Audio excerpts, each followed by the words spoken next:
The human mind is a complex machine. On the surface, it can seem like our thoughts flow seamlessly, one into the next. But in reality, our mental processes operate on two different levels, the fast intuitive system 1 and the slower analytical system 2. This is the central premise put forward by psychologist Daniel Kahneman in his fascinating book, Thinking Fast and Slow. System 1 operates automatically and quickly with little effort or voluntary control. It is the mode of thinking we are usually in. System 1 runs unconsciously in the background, controlling our snap judgments, first impressions, and intuition. For example, when we see a stranger's face, we rapidly and unconsciously decide if we find them attractive or trustworthy. Or when driving, we brake automatically if someone steps in front of our vehicle. We have no time for careful deliberation here. System 1 makes split-second assessments to help us navigate daily life. In contrast, System 2 thinking is our slow, deliberate, and conscious mode of thought.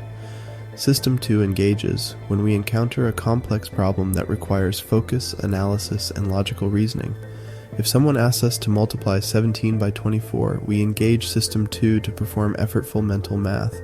Or if we need to parallel park our car, System 2 planning and concentration kicks in. Unlike fast System 1 thinking, System 2 requires work and mental energy. While System the 2nd of May seems superior, the truth is we need both modes of thought.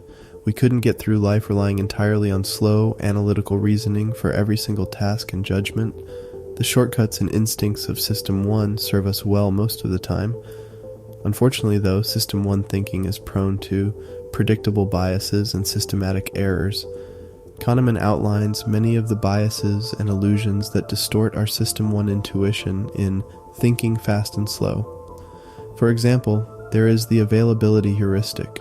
We judge the probability of an event by how easily examples come to mind. So we might overestimate the risk of a shark attack if we've just seen a shark movie, even though statistically it's very low. The anchoring effect is another key bias. We latch on to the first piece of numerical information provided and fail to adjust sufficiently from that anchor point. Initial impressions also carry undue weight due to anchoring. Studies show we rate people more positively if we first see a cheerful face compared to a scowling face. Framing effects are another interesting bias explored in the book. Our decisions are influenced by how choices are framed, even when the underlying information is the same. A hamburger described as 90% lean seems healthier than one called 10% fat, even though they contain identical meat. On a broader level, we tend to avoid risks framed as potential losses, but seek risks framed as potential gains. Other important mental shortcuts discussed include the representativeness heuristic, where we judge how likely something is based on how typical it seems of a category, rather than rationally weighing all evidence. There is also confirmation bias. We selectively look for evidence that backs up what we already believe, and the halo effect causes us to assume someone with one positive trait also has others. If they are attractive, we deem them intelligent and kind as well. Kahneman exposes how these subconscious biases distort our reasoning through clever psychological experiments.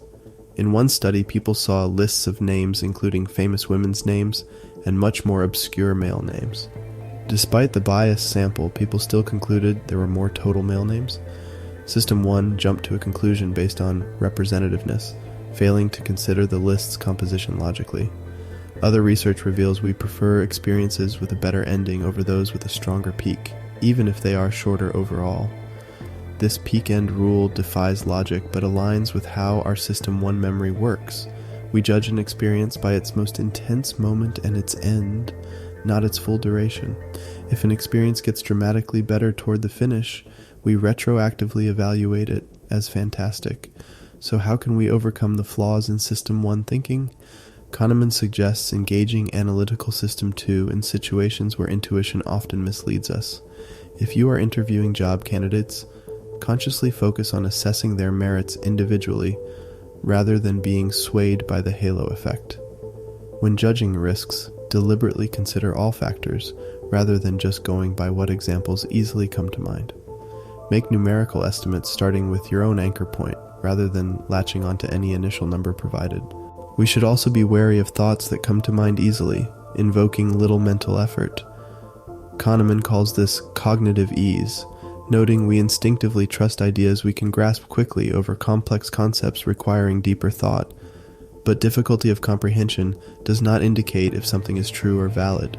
With practice, we can decouple cognitive ease from credibility and engage System 2 thinking to evaluate ideas carefully, regardless of intuitive appeal. The lessons from Thinking Fast and Slow reveal just how flawed human judgment is across so many areas due to over-reliance on System 1 thinking. But Kahneman's aim is not to depress the reader about the shortcomings of our own minds. Rather, by shedding light on the predictable biases that affect us all, he empowers us to recognize these tendencies in ourselves and improve how we think and decide. With self-awareness, humility, and analytical care, we can counteract the limitations of our fast intuitions. We can pursue rationality, even if our minds did not evolve to be innately rational.